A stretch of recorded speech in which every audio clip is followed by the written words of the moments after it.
অন্তর্বর্তী সরকার যে কাজটা করে গেল, এই কাজটার ফলাফলই তো আমরা এখন ভুগছি। এটি এখন কিন্তু একটা মহামারী হয়ে গেছে। একদিনে 17 জন শিশু আমাদের মারা গেছে, 311 জন শিশু এর মধ্যে চলে গেছে। ফলে এই টিকা যে আমি আনলাম না, টিকা যে আমি দিলাম না, এইটা হচ্ছে অবহেলাজনিত মৃত্যু। কোভিড-19 মহামারীর সময় হাসপাতালে অক্সিজেন সরবরাহ উন্নত হয়েছিল। রোগীদের উচ্চমাত্রায় অক্সিজেন দেওয়ার জন্য হাই ফ্লো নাজাল ক্যানুলার ব্যবস্থা করা হয়েছিল। এখন তা করা গেলে কিছু শিশু মৃত্যুর হয়তো ঠেকানো যেত। আসসালামু আলাইকুম প্রিয় বন্ধুরা, দেশীয় প্রবাসে যে যেখান থেকে দেখছেন প্রত্যেককে শুভেচ্ছা জানাচ্ছি। আমি সাইদুল ইসলাম। খুবই মন খারাপের খবর, এবং এই মন খারাপটা সম্ভবত বাংলাদেশের শত শত পরিবারের। আমরা তো শুধু মন খারাপের কথা বলছি, কিন্তু হামের প্রাদুর্ভাব আর হামে মৃত্যু যেভাবে বাড়ছে, সেটি বাংলাদেশের জন্য একটা বড় বিপদ হয়ে উঠছে মনে হয়, এবং তেমন সংকেতই পাওয়া যাচ্ছে। গতকালকে একদিনে 17টা শিশু মারা গেছে হামে এবং হামের উপসর্গ নিয়ে, যদিও উপসর্গগুলোকেও এখন হামের মধ্যে অন্তর্ভুক্ত করার সিদ্ধান্ত হয়েছে। এবং এই যে হামে মৃত্যু শনাক্ত হওয়ার পর থেকে, অর্থাৎ এই 15ই মার্চের মাঝামাঝির পর থেকে এখন পর্যন্ত 51-52 দিনে 311 জন শিশু মারা গেছে। কি ভয়াবহ পরিস্থিতি! আমাদের যখন করোনা হয়েছিল তখনও বোধহয় শিশুর মৃত্যুর হার এত বেশি ছিল না, শিশুদের আক্রান্তের হার এত বেশি ছিল না, এবং একদিনে এত সংখ্যক শিশু মারা গেছে তেমন কোনো রেকর্ডও ছিল না, নেই। এখন এই কারণে বারবার প্রশ্ন উঠছে যে এটি কি শুধু টিকা তো দিতে পারলাম না, টিকা দিতে আমরা ব্যর্থ হয়েছি, টিকা কিনতে ব্যর্থ হয়েছে অন্তর্বর্তী সরকার, সেটির আলোচনা একটু পরে আসছে, সেটি তো আছেই। কিন্তু প্রশ্ন উঠছে যে এখন কি আমরা হাসপাতাল ম্যানেজমেন্ট বা চিকিৎসা ম্যানেজমেন্টটার ক্ষেত্রেও কি আমরা ব্যর্থ হচ্ছি কিনা, এই কারণে কি এত শিশু মারা যাচ্ছে কিনা, সেই প্রশ্নটা কিন্তু এখন উঠছে। কেন উঠছে সেটির নানা রকমের কারণ আছে। দেখেন, যে কোনো একটা যদি মহামারী হয় কোনো একটা দেশে, কিংবা ধরেন আপনি যখন কোনো একটা বিষয় নিয়ে কাজ করেন, তখন আপনার মুভমেন্ট দেখলে, আপনার চলাফেরা দেখলে, আপনার বলার ধরন দেখলে, তাতেই কিন্তু বোঝা যায় যে আপনি বিষয়টাকে কত সিরিয়াসলি নিচ্ছেন। আজকে প্রথম আলো যে রিপোর্টটা করছে, সেখানে দেখলাম যে সিডিসি আর স্বাস্থ্য অধিদপ্তর পরস্পরকে দুষছে যে এই কাজটা আমার না, ওই কাজটা আমার, এইটার কাজ আমি করছি না, ওইটার কাজ আমি করছি।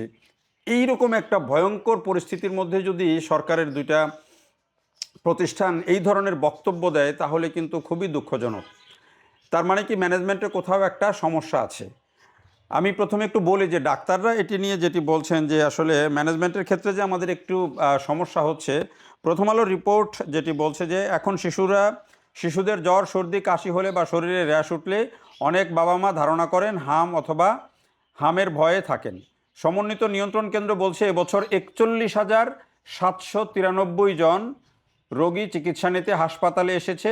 এদের মধ্যে হাসপাতালে ভর্তি হয়েছে 28,842 জন, আর হাম শনাক্ত হয়েছে 5,467 জনের। মানে ভর্তির হার কিন্তু, হাসপাতালে ভর্তির হার কিন্তু অনেক বেশি, কিন্তু বাস্তবে হামে আক্রান্তের সংখ্যা আরও অনেক বেশি। প্রথমত, কিট সমস্যার কারণে উপসর্গ থাকা সব মানুষের নমুনা পরীক্ষা করতে পারছে না স্বাস্থ্য বিভাগ। অন্যদিকে কিছু চিকিৎসক তাদের ব্যক্তিগত চেম্বারে হামের চিকিৎসা দিচ্ছেন, যা সরকারি তথ্যে যুক্ত হচ্ছে না। কোনো বিশেষজ্ঞ মনে করেন হামজনিত নিউমোনিয়ায় ফুসফুস ক্ষতিগ্রস্ত হয়, এসব ক্ষেত্রে অক্সিজেন ওষুধের কাজ করে। স্বাস্থ্য অধিদপ্তর জানিয়েছে সারা দেশের সরকারি হাসপাতালে 1,372টি আইসিইউ শয্যা আছে। সব শয্যা শিশুদের ব্যবহারের জন্য উপযুক্ত নয়। ভেন্টিলেটর বা আইসিইউ এর প্রয়োজন আছে ঠিকই, কিন্তু স্বল্পমূল্যে অক্সিজেন সরবরাহের ব্যবস্থা করা গেলে বেশি সংখ্যক শিশু উপকৃত হতো। স্বাস্থ্য বিশেষজ্ঞ ও ঢাকা মেডিকেল কলেজের শিশু বিভাগের সাবেক প্রধান অধ্যাপক আবিদ হোসেন মোল্লা বলেন, কোভিড-19 মহামারীর সময় হাসপাতালে অক্সিজেন সরবরাহ উন্নত হয়েছিল। রোগীদের উচ্চমাত্রায় অক্সিজেন দেওয়ার জন্য হাই ফ্লো নাজাল ক্যানুলার ব্যবস্থা করা হয়েছিল। এখন তা করা গেলে কিছু শিশু মৃত্যুর হয়তো ঠেকানো যেত। এখানেই মূল কথাটা রয়ে গেছে যে আমরা স্বাস্থ্য সেবাটা দেওয়ার ক্ষেত্রে আমরা কতটুকু পারছি। হ্যাঁ, অনেকেই বলবেন যে সরকার ব্যর্থ হচ্ছে, সরকার পারছে না, ব্যর্থ হচ্ছে। এটা একটা দিক তো আছে। সরকারের বয়স মাত্র আড়াই মাস। এই আড়াই মাসের একটা সরকারকে অনেক কিছু বুঝতেও সময় লাগে। তার উপরে এটা তো একটা বড় ধাক্কা ইন্টারিম গভর্নমেন্ট দিয়েই গেছে যে তারা যেই আমাদের যে হামের টিকা দেওয়ার যেই হার, সেই হারটা ছিল খুবই নিচে নেমে গিয়েছিল। গত কয়েক দশকের মধ্যে বাংলাদেশে হাম নিয়ে এই ধরনের পরিস্থিতিও হয় নাই, আর টিকা দেওয়ার হারও এত নিচে নামে নাই, যেটা অন্তর্বর্তী সরকার করে দিয়ে গেছে। এবং ইউনিসেফ সতর্ক করার পরেও সেই টিকা সংগ্রহ করে নাই, এটিও রিপোর্টের মধ্যে, আজকে প্রথম আলো রিপোর্টের মধ্যেই আছে। তো এই যে অন্তর্বর্তী সরকার যে কাজটা করে গেল, এই কাজটার ফলাফলই তো আমরা এখন ভুগছি। অনেকেই বলবেন যে আগের সরকারের আমলে যে যত গল্পই করেন, আগের সরকারের আমলে টিকাদানের যেই তথ্য এখনও পর্যন্ত WHO-তে আছে, যেই তথ্য বাংলাদেশের ওই টিকাদান কর্মসূচির মধ্যে আছে, তাতে সেইখানে প্রবলেম ছিল না। তাহলে মাঝখানে এই যে টিকা আনা হয় নাই, এইটাকে কিভাবে ব্যাখ্যা করা যাবে? আপনাদের মনে আছে কিনা যে সড়ক আন্দোলন যখন হয় তখন ওই যে মৃত্যুদণ্ড, ড্রাইভারদের বিরুদ্ধেও মৃত্যুদণ্ডের মামলা করা যাবে, এই ক্ষেত্রে কি একটা অপশন শেষে আসছিল, মানে দাবি দেওয়া যখন এক জায়গায় হওয়া যাচ্ছিল না, তখন অবহেলাজনিত মৃত্যুর কারণেও কিন্তু একটা অপশন যোগ করা হয়েছিল। অবহেলাজনিত মৃত্যুর কারণে কাউকে দায়ী করা যায়, মানে গাড়ি চালকদের দায়ী করা যায়। দেখেন, কোনো গাড়ি চালকই কিন্তু ইন্টেনশনালি, ইচ্ছাকৃতভাবে কোনো দুর্ঘটনা ঘটায় না। তাহলে কেন তাদের বিরুদ্ধে অবহেলাজনিত মৃত্যুর অভিযোগ আনা হবে এই কারণে যে যদি কেউ রেকলেস ড্রাইভিং করে, যদি কেউ গাড়ির ফিটনেস নাই তারপরেও সেই গাড়ি চালায়, যদি কেউ জানে যে এই গাড়িটা রাস্তায় নামলে বন্ধ হয়ে যেতে পারে তারপরেও চালায়, বা অ্যাক্সিডেন্ট করতে পারে তারপরেও ওই গাড়িটা নিয়ে সে রাস্তায় নামে, এগুলো কিন্তু অবহেলা। আর এই অবহেলার কারণে কিন্তু মামলা করা যায়।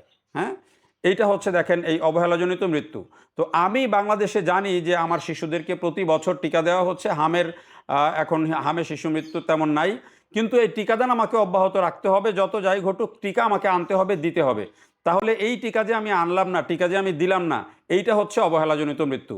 এবং এই অবহেলাজনিত মৃত্যুর অভিযোগেই কারো বিরুদ্ধে মামলা করা যায়, যারা এর সাথে সংশ্লিষ্ট দায়ী, সে সরকার প্রধান হোক, স্বাস্থ্যমন্ত্রী হোক, স্বাস্থ্য উপদেষ্টা হোক, তার বিরুদ্ধে মামলা করা যায়। এটি নিয়ে আমি যেহেতু লবিট কাভার করি, সুপ্রিম কোর্টে ঘুরি, সুপ্রিম কোর্টের অনেক আইনজীবীর সাথে কথা বলেছি যে এটি একটা অবহেলাজনিত মৃত্যু এবং বাবা মা চাইলে এখানে মামলা করতে পারে। এইটা একটা দিক, এবং এটার আসলে একটা ব্যবস্থা হওয়া দরকার। আমাদের এতগুলো শিশুর মৃত্যুর জন্য যারা দায়ী তাদেরকে অবশ্যই আইনের আওতায় আনা উচিত, এটি নিয়ে কোনো সন্দেহ নেই। এখন হচ্ছে এই সরকার কেন এটি ম্যানেজ করতে পারছে না? আমি বলছি যে সরকারের বয়স 2.5 মাস, এটি ঠিক আছে, কিন্তু আমার ওই যে বডি ল্যাঙ্গুয়েজ বা আমার মুভমেন্ট বা আমার কাজকর্ম দেখে আমাকে বুঝতে হবে যে আমি আসলে এটিকে কতটা সিরিয়াসলি নিয়েছি। আমাদের সরকার, আমাদের স্বাস্থ্যমন্ত্রী কিন্তু খুব চেষ্টা করছেন, তিনি খুব দৌড়ঝাঁপ করছেন, চেষ্টা করছেন যে এটিকে কীভাবেই করা যায়। সরকার খুব দ্রুততম সময়ের মধ্যে রেসপন্স করেছে অন্তত টিকা দেওয়ার ক্ষেত্রে। এখন তারপরে সরকারের প্রতি অনুরোধ থাকবে যে আমাদের যেই চিকিৎসা পদ্ধতি, সেই জায়গাতে একটা জোরালোভাবে হাত দেওয়া, বিশেষ করে যেটি আইসিইউ, শিশুদের জন্য আইসিইউ সুবিধা বাড়ানো, পাশাপাশি ওই যে অক্সিজেনের সুবিধা বাড়ানো। ভাই, এইখানে সরকারের দায়িত্ব আছে, আমরা যারা চিকিৎসক ভাই আছেন তাদের দায়িত্ব আছে, আমাদের নাগরিকদের দায়িত্ব আছে, যাদের সুযোগ আছে। এই যে করোনার সময় আমরা এত বড় একটা বিপদ মোকাবেলা করেছি, সেখানে কিন্তু আমাদের সব শ্রেণী পেশার মানুষের, নাগরিকদের কিন্তু অংশগ্রহণ ছিল। সবাই সচেতন হয়েছিলেন, সবাই সহযোগিতা করেছিলেন, বিধায় কিন্তু শুধু সরকারের রিপোর্ট নয়, মানুষের সহযোগিতাতেও কিন্তু এটি নিয়ন্ত্রণ করা গিয়েছিল এবং এটি থেকে আমরা বেঁচেছিলাম অনেকখানি আল্লাহর রহমতে। তো এখন আমাদের শিশুরা মারা যাচ্ছে, প্রতিদিন মারা যাচ্ছে 8 জন, 10 জন, 15 জন, 17 জন পর্যন্ত। আমরা এখন আসুন আবার সবাই একটু একটা এগিয়ে আসি, আমরা চলুন সরকারকে একটু সহযোগিতা করি। আসুন না, যার এন্ড থেকে পারি আমরা যে অক্সিজেনের ব্যবস্থা করা, শিশুদের, ডাক্তাররা যারা আছেন তারাও আসুন, সম্মিলিতভাবে সমস্ত ভেদাভেদ ভুলে গিয়ে আসুন না আমরা সমস্ত রাজনৈতিক মতাদর্শের উপরে উঠে চিকিৎসকদের যেই মহান পেশা, সেই পেশার প্রতি সম্মান রেখে, আমি জানি সব চিকিৎসকই কিন্তু অন্তত রোগীর সাথে কোনো রকম বৈষম্য করেন না, এটা আমরা জানি, বিশ্বাস করি। সেই জায়গায় এসে আমাদের শিশুদেরকে বাঁচাতে আমরা সবাই চলেন সরকারকেও সহযোগিতা করি, আমরা চিকিৎসা বিভাগকেও সহযোগিতা করি। আর ওই যে চিকিৎসা বিভাগের পারস্পরিক দোষ ত্রুটি একজন আরেকজনকে না দিয়ে কিভাবে সমস্যার মোকাবেলা করা যায়, এটি এখন কিন্তু একটা মহামারী হয়ে গেছে। একদিনে 17 জন শিশু আমাদের মারা গেছে, 311 জন শিশু এর মধ্যে চলে গেছে, আরও আক্রান্ত হয়ে হাসপাতালে হাজার শিশু ভর্তি আছে। আসুন না সবাই মিলে আমরা আরেকটা ড্রাইভ দিয়ে, করোনার মতো আমরা সবাই মিলে একটা সচেতনতা তৈরি করি এবং সবাই মিলে এই সংকটটা মোকাবেলা করি। সরকারেরও উচিত আরও জোরালোভাবে তৎপর হওয়া, যাতে করে আমাদের এই শিশু মৃত্যুর হারটা কমিয়ে আনা যায়। এবং সবাই আমরা দোয়া করি যেন আল্লাহ আমাদেরকে এই বিপদ থেকে রক্ষা করে। দেখার জন্য সবাইকে অনেক ধন্যবাদ।